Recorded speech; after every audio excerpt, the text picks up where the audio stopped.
Have you ever had one of those moments when you are knee deep in a project and absolutely nothing about it is going right, and you really stop to question what went through your mind to make you think you could actually pull this off? Crazy, this is crazy, this is crazy, this is crazy. Yeah, that was me about 2 days ago. But funny enough, when I get involved in projects like that where I am just driving myself crazy with it, it doesn't necessarily deter me from continuing to work on it. If anything, it is an opportunity for me to learn something. At least that's what I eventually have to tell myself while I'm like crying in a corner somewhere. And yeah, that is exactly what happened to me over the last few days. And I wanted to show you some of my absolute screw-ups and also what has come about because of those screw-ups, because I'm finally in a really good place where I can actually show you some of the stuff I have been working tirelessly day and night on. So one of my biggest updates is on sort of the preliminary stuff that I'm doing for my ball gown. And again, I've never made a ball gown in my entire life. It is a massive undertaking and I know it, and I am working my tail off on it. But I am wanting to make sure that this is perfect because the fabric for it is extremely expensive. So I'm starting with some other projects that I've been wanting to do anyways. And I'm sort of taking this as an opportunity to learn the techniques I need to really pull these ball gowns off, and specifically my ball gown for the Parabelle Ball, but I want to get to a place where I can make different ones and really start designing a lot of these larger projects that I have in my head. So it's no secret, I have taken a very deep dive into sewing, and with that comes a lot of mishaps and screw-ups and absolute and total fuck-ups. So I fucked up hard over the last few days trying to put together this gown. And this is not the gown for my Parabelle Ball, but it is a sort of a preliminary gown that is helping me to learn a lot of the techniques I want to apply to my actual ball gown and for future ball gowns. So I know that I am very, very new when it comes to a lot of this stuff, and a lot of these screw-ups. I'm sure there are those of you out there that are gonna look at me and go, oh my God, how did you should have known better. I know, I'm well aware. I jump in full steam ahead into shit all the time. And inevitably I wind up literally standing in shit. So I did my best, and I've learned a lot from it, and now I'm actually over my crying in the corner situation and feel like I can actually share some of this stuff with you. So I've recently seen a lot of amazing fantasy dresses, and I'm sure that the algorithm probably knows me by now and shoots me all of these crazy, wild, like fantasy, fairy tale dresses and outfits, and women that just look absolutely pristine, like they just walked out of an ACOTAR novel. And these outfits that are absolutely just insane over the top, right? And my brain doesn't understand that sometimes it takes time to learn something. But for me, it's like I see it and my brain immediately goes, how do I do it? How can I make that? I want to do that, and then I want to do something even cooler. Or I want to change it up. I think it would look good like this. And I think that's the artist side of my brain, which doesn't understand the idea of taking your time to learn something. I just want to create, right? So if you are that type of person, then you know what I'm talking about. If not, you probably think I'm crazy. Anyway, one of the very first things that I needed to learn to put together some of these ball gowns that I have in my head is something called a lettuce leaf hem. And I saw a tutorial from another creator who did an incredible job on a liquid metal dress. And she put this thing together, she kind of walked you through it. There wasn't really a pattern or anything like that. It was more like, cut this about this size, and this is what you want to look for fabric and all that stuff. So I thought I had everything sort of right. I got into it and quickly realized something was wrong, and I was doing everything entirely wrong. So I had to take a step back and go through other tutorials and figure out, okay, how is this working? How does this get from here? I'll show you exactly what I'm talking about. So The dress that I'm talking about is this beautiful, it literally, she calls it a liquid metal dress. It looks very similar to another fantasy dress out there that is I'll link everything down below, but it's like a fairy tale dress that a photographer put together for a lot of her larger fairy tale photography projects, fantasy photography. And it's absolutely beautiful. I've always wanted one for myself, and I figured, okay, this tutorial, I can totally do this, right? It was a wild thought. The dress that you see back there on my mannequin right now, that was the start of it.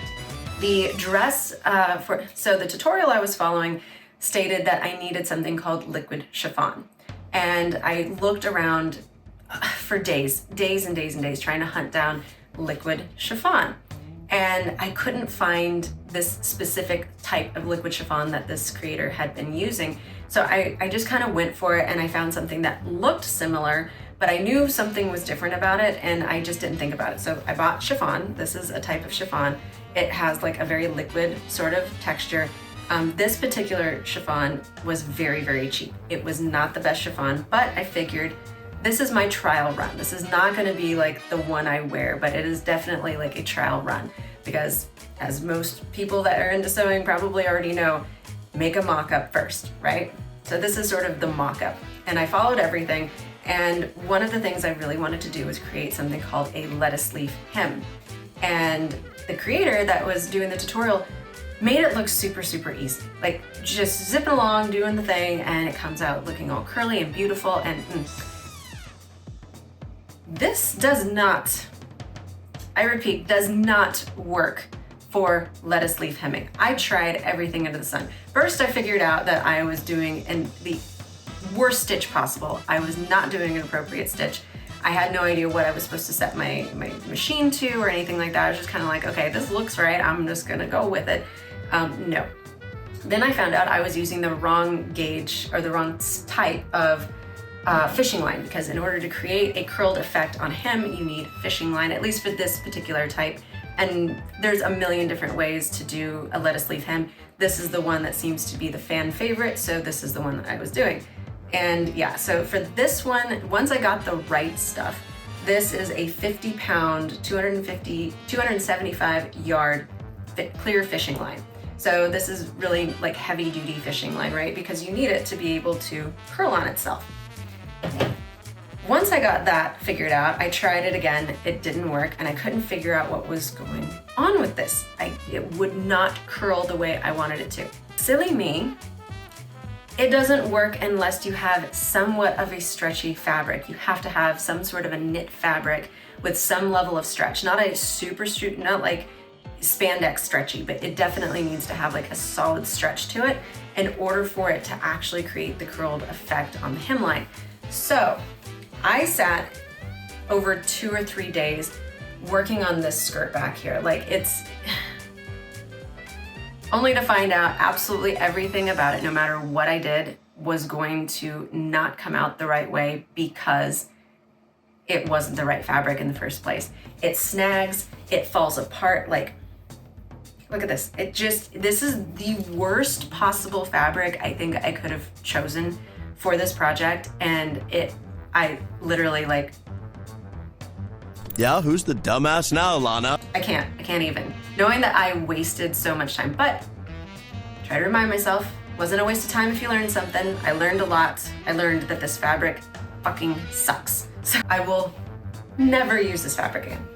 So once I figured out that I had the wrong fabric, I went and bought the correct type of fabric. I found the exact one that I wanted and that I needed. It's actually called it's a jersey knit liquid fabric, and I'll link everything down below so you can see exactly what I'm talking about. There's also this stuff here that I bought a ton of because it was just so pretty. This is the front, this is the back, and it has stretch. So this one is actually supposed to be, I think, dancer swimming, like swimsuit type of fabric, but it works really, really well for a lot of these things. And I think this one is technically called Foggy Foil. I think the pattern is called Mystic, and I'll link it down below and everything too, but I'm gonna make an entire dress, like a gown, with this fabric, and it's going to have a cascade effect. So that's what I'm working on today. And So I was telling you about the lettuce leaf hem. This is how a lettuce leaf hem is supposed to look. So it has like a nice little sort of bounce to it. It curls in on itself. It's curled all the way along the edges. So each section of the skirt and the top is going to have this hem on it to create that sort of very mermaid style vibe. Now, I'm just gonna say this right off the bat, creating this lettuce leaf hem is a pain in the ass. It sucks, it is tedious, it takes forever, and if that little teeny tiny piece of fishing line moves just a little bit, you end up going down the line and you're not even wrapping it in the hem. It's just floating out there, and then you gotta go and undo everything and redo it. I've had to do it now twice. And yeah, so it is a pain. It is very, very time consuming. It is not my favorite thing to do, but I absolutely love the look, and because just about every single outfit that I'm designing right now uses this hem, I kind of have to just get right with the fact that if I want it, I'm gonna have to suffer through it, and that's it. So that's what we're doing today. We are going to do this. Why? Because I love it. I hate it and I love it. So in essence, now that I have the right fabric, I have tested this out on a single piece, and I know that I can do it right this time. I have all of the correct pieces now cut for the top, and for most of the skirt, I'm getting ready right now to finish cutting the skirt, and figured I would take you along the journey with me. These pieces here, I've already pre-cut. These are all of the draperies that is going to go around the skirt itself, and look at that, just look how it shines. It's so pretty. So I'm gonna sit here, I'm gonna start cutting this stuff up, and my goal is to see if perhaps I can actually start and finish this entire gown in one day. That is the goal. I have a feeling it's gonna go into a second day, but I would really love it if I could get it done today. So we're gonna see what happens.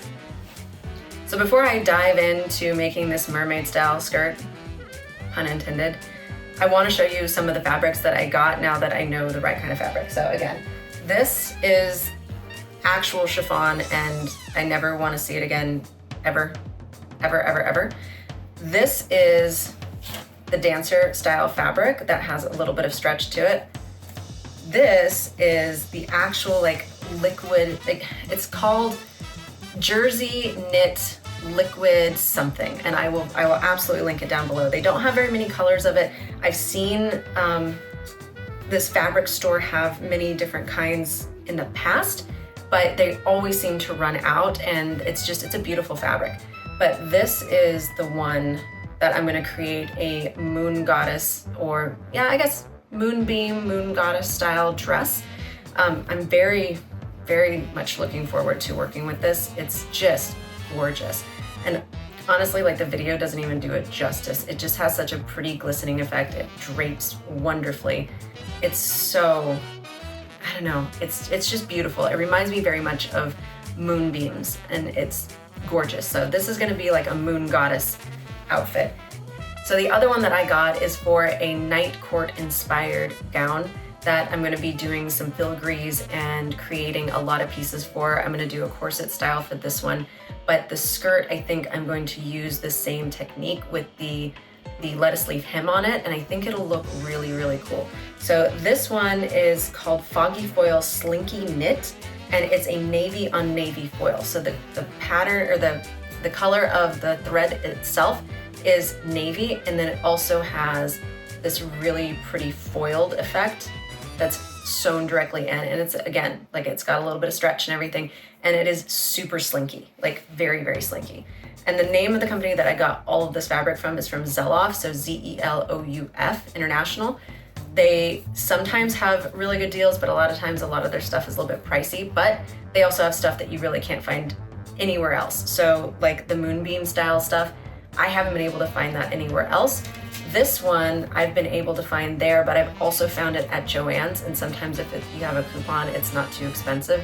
I think I bought like 8 yards of this stuff, and yeah, it was way cheaper with a coupon. So one other thing I've figured out along this very frustrating journey so far is that you need a notebook, and I didn't know this getting involved in any of this stuff. So I have a lot of organizational tools now that I've never had before, and it makes a world of difference. It really does.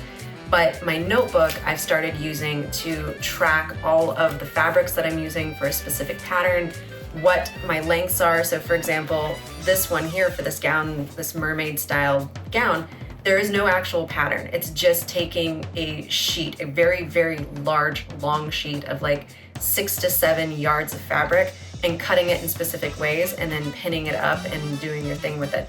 So because of that, I don't want to forget how I'm positioning it on my piece of fabric. I don't want to forget what the sizes of each piece that I'm using, what type of fabric I've even done this with, in the notes on each style of fabric. So I've started tracking all of that along with the measurements and things like that. So hopefully it helps other people in the future if you want to make a gown like this and you know exactly like how to do it all. So we are going to go on a journey today and see if I can actually finish this.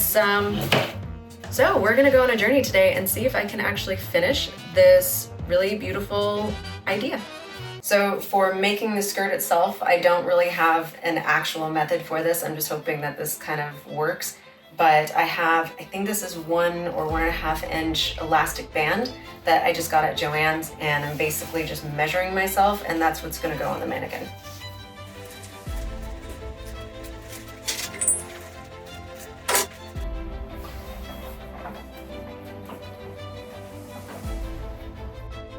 So these two here are 36 inches long by 6 inches at the top. So you have 2 of them. There's this one here that will be on one side, and then this one here, which is already pretty much complete, is on the other side. So you have 1, 2, then the center panel that is a little bit longer, just to give a high split effect for the skirt itself. So then we have this big piece here. So because I had 7 yards, I went ahead and just cut the entire length down. I think originally the pattern that I had found, or the tutorial, suggested 6 yards, but I went ahead and just did the full 7 because that's what I had on hand. And I wanted it a little bit longer anyways, just in case I screw up. But this one here is 8 inches wide by 7 yards long. So it's a really, really long piece. Then there are a couple of extra pieces here. These are 2 10-inch pieces. They are a little bit shorter. They're actually the width of the fabric itself. So this is 54 inches long, and it is going to be used as drapery for the belt. So the big piece here, that's 7 yards long, that's the belt. Then you have the 2 extra pieces here, which are going to be drapery on each side of the belt. So I know it doesn't look like much yet, but we're slowly getting there. So I know I'm really terrible about explaining a process after I've already done a lot of the cutting and stuff like that. So I am gonna put together an entire like walkthrough of each piece that I used, and how it is supposed to sort of fit together and that kind of thing as I'm going through, because some of this I am still figuring out myself. And I really hope that I'm doing it right. But yeah, so we're gonna start cutting and we're gonna see what happens. I still have to finish cutting the pieces for the top. So let's go see what happens. So I think the idea with this is to cut giant triangles that will eventually all join up and be able to create the back of the skirt. So the way I understand it is to go from here like 6 inches, and then go out and then turn it and then do the opposite. So I end up eventually with 5 triangles that are 6 inches from here to here. And I've already cut this down quite a bit because of all the pieces that I've taken off. So this is really like the last bit in order to create the skirt. And then I should have a little bit left over in order to finish up the top. So let's see what happens.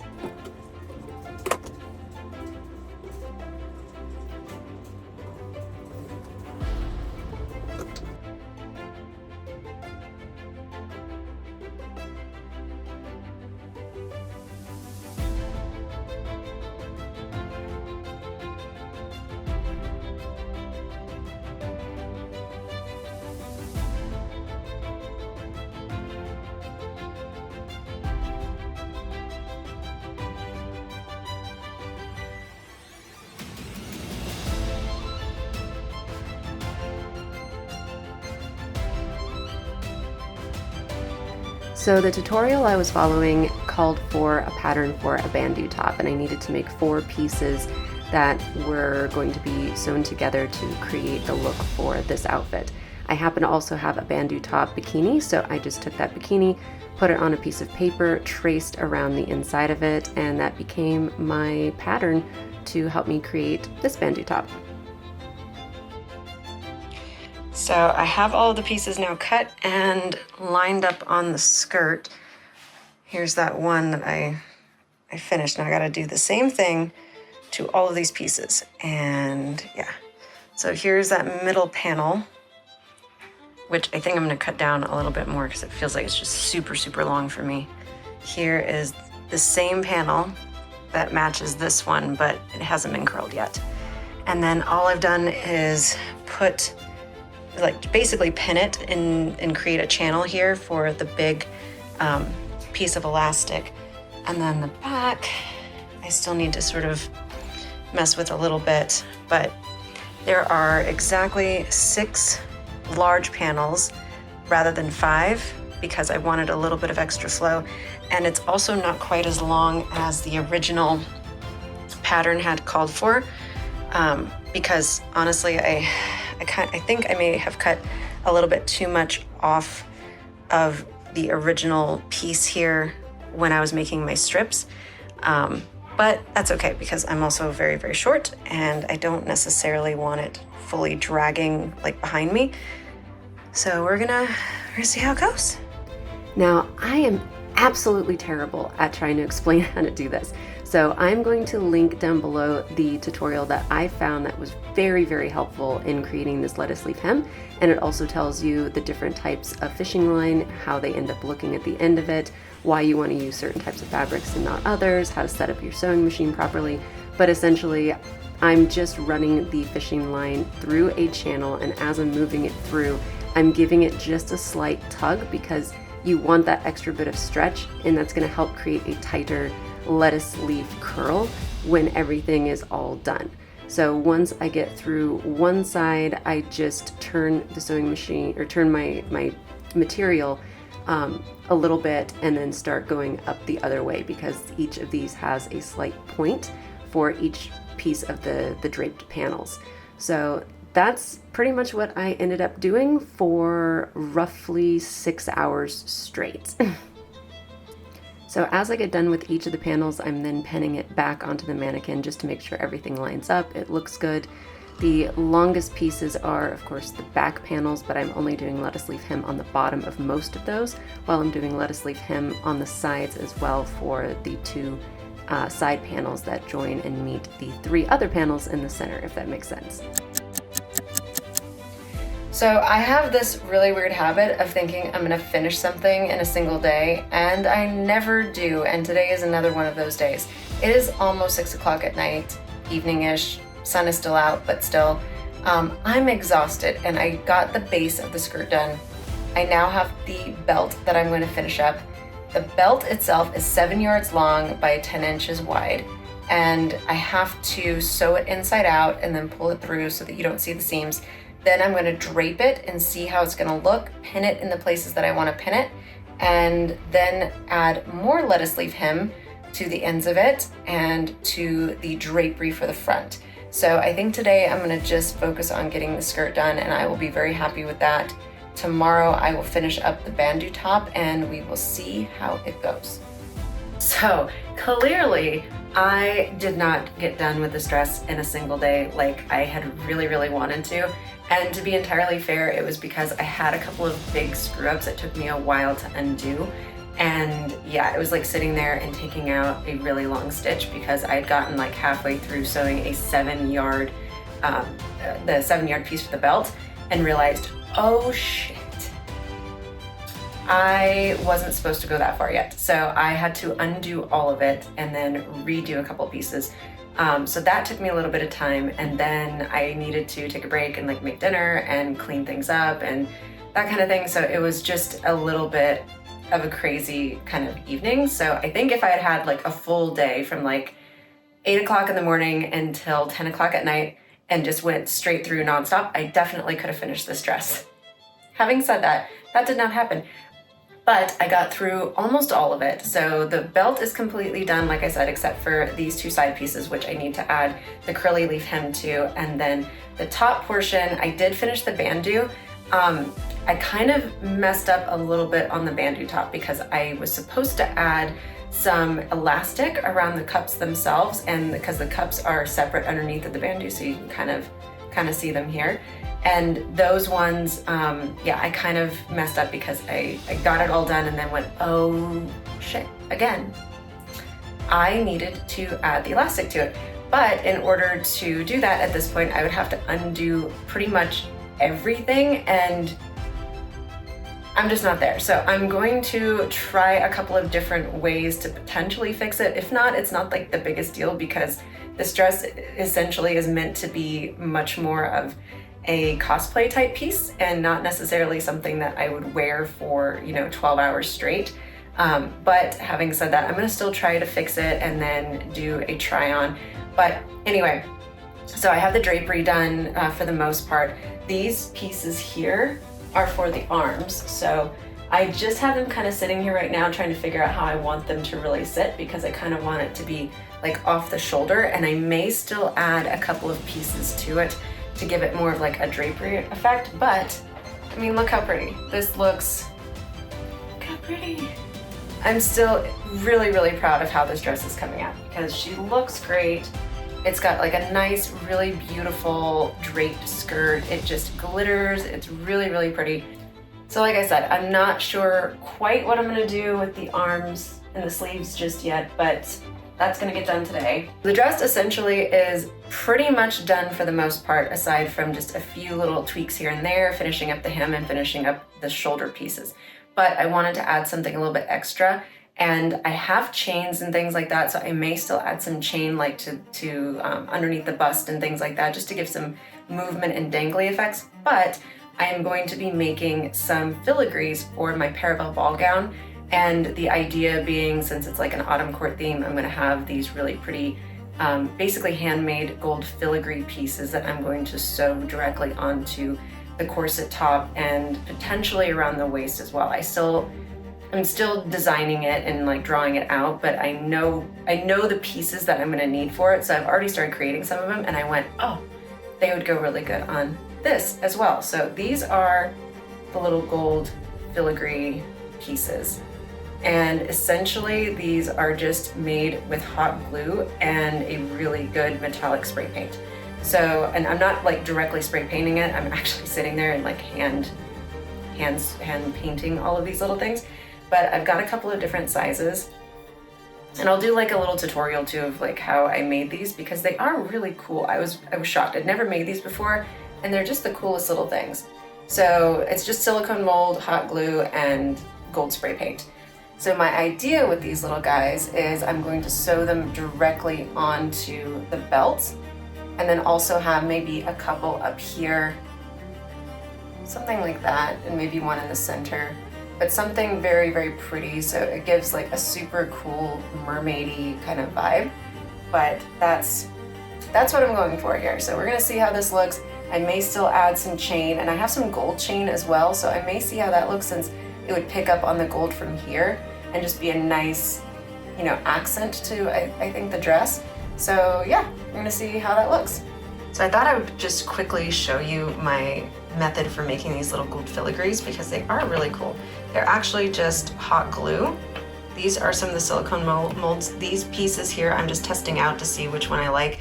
This is what happens when you do this and your glue is not completely heated yet.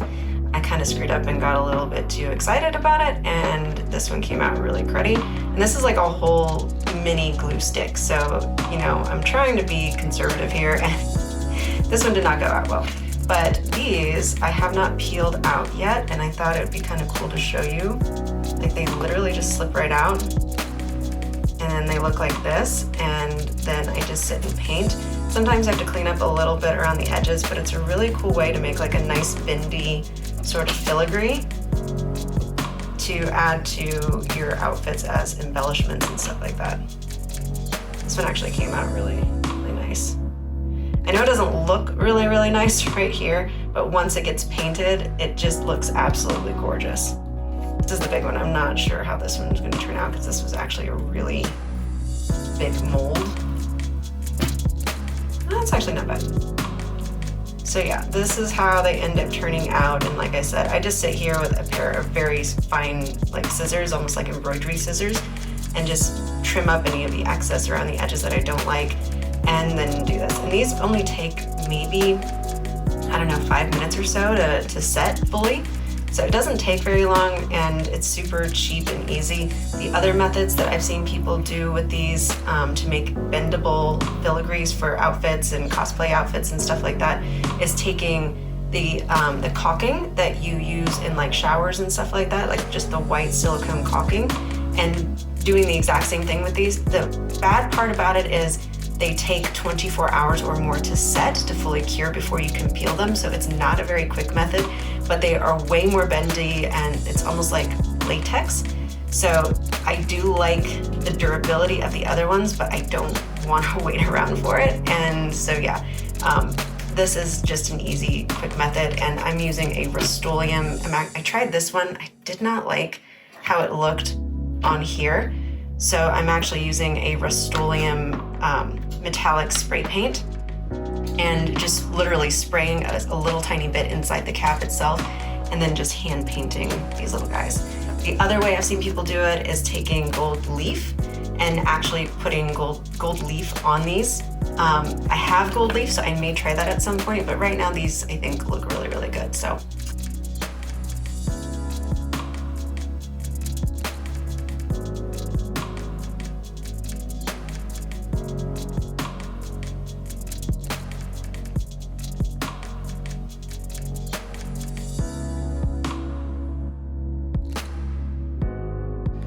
So here is the finished dress, and I love it. Oh my gosh. I'm really, really proud of this. I really wasn't sure how this was gonna come out, and it came out so wonderful, and it spins, it twirls. It's just so awesome. I love it, I love it. So please, if you like this style of video and you like seeing these sort of behind the scenes of how I'm making my outfits, don't forget to like and subscribe, all the good stuff. Catch you later.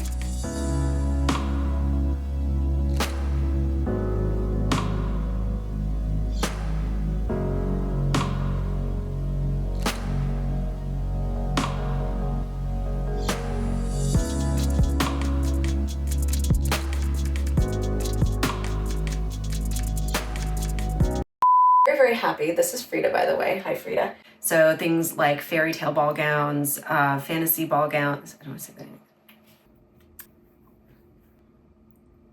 Wildly pie in this. It was a wild thought, and I literally like